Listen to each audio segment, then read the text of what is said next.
बलिया मुख्य चिकित्साधिकारी डॉक्टर जितेंद्र पाल के निधन से जिला प्रशासन के साथ जिले के अन्य विभागों में भी शोक की लहर है। सोमवार की सुबह जैसे ही यह सूचना जिले में लोगों के बीच पहुंची, चारों तरफ शोक की लहर दौड़ पड़ी।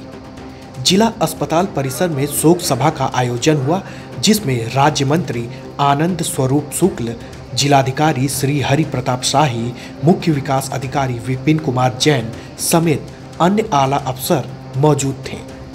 शोक सभा में मौजूद सभी लोगों ने स्वर्गीय पाल के चित्र पर माल्यार्पण कर उनको श्रद्धांजलि अर्पित की।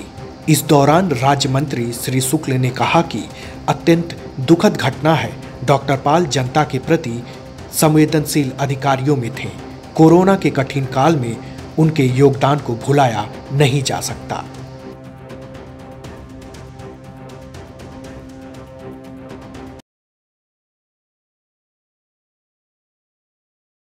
आज के दुखद समाचार ने हम सभी को स्तब्ध कर दिया। एक अत्यंत ही संवेदनशील और बलिया की चिकित्सकीय व्यवस्था को सुचारू ढंग से संचालित करने के लिए संवेदनशील प्रयास करने वाले हम सभी के सीएमओ डॉक्टर जितेंद्र पाल जी का असामयिक निधन हो गया। हम सभी ने अपना गहरा दुख व्यक्त किया है। उनके परिजनों को इस अवसर पर ईश्वर शक्ति दें और सरकार उनके परिजनों के साथ खड़ी रहेगी। हम सभी एक बार फिर डॉक्टर जितेंद्र पाल जी की सदप्रयासों की स्मृति को नमन करते हुए उनके प्रति अपनी विनम्र श्रद्धांजलि अर्पित करते हैं। अभी भी ऐसे बहुत सारे लोग हैं जो कि कोरोना को बहुत हल्के में ले रहे हैं। उनका कहना है कि अब कोरोना नहीं है, लिहाजा हम उन नियमों का पालन नहीं करेंगे जो आवश्यक है, और कहीं ना कहीं उसकी वजह से भी कोरोना बढ़ जाता है। हाल में देखा गया है कई देशों में या फिर अपने भी देश के कुछ क्षेत्रों में। क्या कहना चाहेंगे इसके बारे में?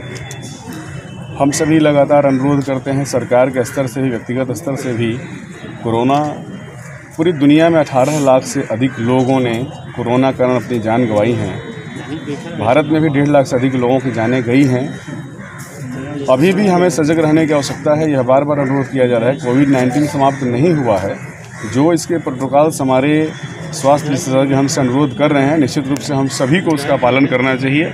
अपने समाज, परिवार और अपनी जान को बचाने के लिए आवश्यक है कि हम मास्क का प्रयोग करें, सोशल डिस्टेंसिंग का प्रयोग करें। और यह भी एक अच्छी खबर आई है हम लोगों के लिए कि वैक्सीन भी आ गया है और मकर संक्रांति से उत्तर प्रदेश में भी वैक्सीनेशन का कार्य शुरू होगा। हम सभी उसको लाभ उठावें और निश्चित रूप से कोरोना को पूरी तरीके से समाप्त करने के लिए प्रोटोकॉल का पालन करना और वैक्सीन लगवाना ये आवश्यक होगा। अंत में सिर्फ एक सवाल कि जिस तरीके से कोरोना जो है बुजुर्ग लोगों को जब अपनी चपेट में लेता है तो ऑक्सीजन लेवल बहुत तेज़ी से नीचे आता है और वो सुधार की स्थिति नहीं होती है, तो ऐसे में जनपद में जो वेंटिलेटर्स हैं वो काम करें बेहतर। जनपद में पूरी व्यवस्था है और इन व्यवस्थाओं को ठीक करने में हमारे स्वर्गीय सीएमओ डॉक्टर जितेंद्र पाल जी का बहुत सहयोग रहा है, बहुत उनका प्रयास रहा है। अभी जिस परिसर में हम लोग खड़े हैं, यहाँ पर भी हमारे वेंटिलेटर्स हैं और जो हमारा L2 अस्पताल बसंतपुर में बना, वहाँ पर भी ऑक्सीजन की पर्याप्त व्यवस्था वहाँ भी रखी गई है। किसी प्रकार की चिकित्सकीय व्यवस्था में कोई कमी नहीं है। हम लोग तो ईश्वर से प्रार्थना कर रहे हैं किसी को इसकी आवश्यकता ही ना पड़े, सभी कर रहे हैं किसी को इसकी आवश्यकता ही ना पड़े, सभी लोग स्वस्थ रहें।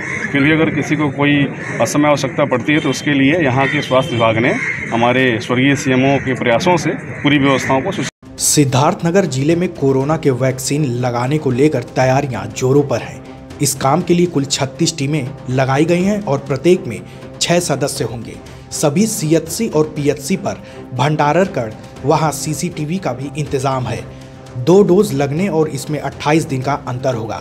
जिले में कुल 5,68,000 सिरिंज आ चुकी हैं। पहले चरण में हेल्थ वर्कर को लगेगा, जिसमें निजी और सरकारी दोनों लोग शामिल होंगे। सभी को कोविन पोर्टल पर पंजीकरण करना अनिवार्य होगा। जिला प्रशासन द्वारा, पुलिस द्वारा, हेल्थ डिपार्टमेंट द्वारा और बाकी विभिन्न विभागों द्वारा अपना कार्य तत्परता से किया जा रहा है। मैं जनपद सिद्धार्थनगर का जिलाधिकारी होने के नाते आप लोगों से ये सहयोग की अपील करता हूँ। फेज में कोविड के वैक्सीनेशन होने हैं। पहले फेज जो है हमारी हेल्थ वर्कर, आशा और आंगनवाड़ी, चाहे वो गवर्नमेंट सेक्टर में हो चाहे प्राइवेट सेक्टर में हो, सबकी वैक्सीनेशन होनी है, जिसके लिए हम लोगों ने लाइन लिस्टिंग पूरी कर ली है। हमारे सिद्धार्थनगर जिले में 9,347 कुल लाभार्थी हैं, प्राइवेट, गवर्नमेंट सेक्टर्स के मिलाकर के, मेडिकल के और आशा आंगनबाड़ी। एक कोविन पोर्टल है जिस पे सबके रजिस्ट्रेशन कर दिए गए हैं। वैक्सीनेशन उन्हीं लोगों को लगेगा जिसके कोविन पोर्टल पर रजिस्ट्रेशन